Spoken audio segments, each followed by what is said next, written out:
Minister, the best of luck with your new brief. It's important you succeed for the sake of hundreds of thousands of people who rely on the health service every year, and indeed for the workers who provide the health care. I want to apologise in advance that I have to go to and simultaneously participating in the Dáil Reform Committee. So I won't be here for any response you might make, but I'll look at the transcript afterwards.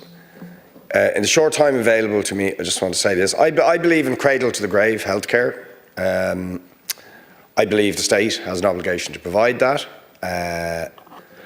I think there's a fundamental problem in providing that for everybody as a matter of right, which they should have, when you have a two-tier system. And I think that needs to be addressed. I think it's obscene, frankly, that the quality of healthcare, speed at which you get it, is dependent on whether you have private health insurance or not. Okay, so I hope we have a commitment that that's going to change, and change soon, because there's been a long-standing commitment that we should change it, but nothing actually happens. And the truth is, if you can afford to go to the Blackrock Clinic or the Mater Private or a very expensive nursing home, you're in a different category to the people who can't afford those things. And that has to change. It's fundamentally wrong. Secondly, I think the Section 39 issue, if we're talking about older people, vulnerable people, living longer and so on, the fact that huge numbers of our elderly and vulnerable and people with disabilities are in many cases dependent on workers where the state has outsourced their responsibility to charity organisations or companies, makes it impossible to actually deliver on a sustained and fair and consistent basis the sort of services they need. I cite our own constituency as an example.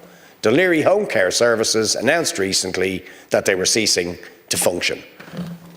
During the election, I met workers who'd worked for them for years, absolutely distraught. What's happening? What's going to happen to us? What's going to happen to our clients? And their clients up the walls about it too. That shouldn't happen.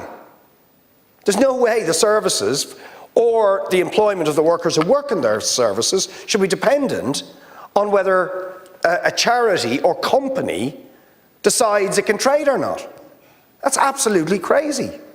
Those workers should be in the same position as other people directly employed by the HSE. They should be employed by the HSE in a single, universal healthcare system, cradle to the grave. And the people for whom they care should not have to worry and be anxious as to whether the service will be there next week or next month. But that's what's actually happening. That needs to be addressed as a matter of urgency. Very lastly, Minister, virtually every healthcare worker in this country has balloted for industrial action because of the pay and number strategy.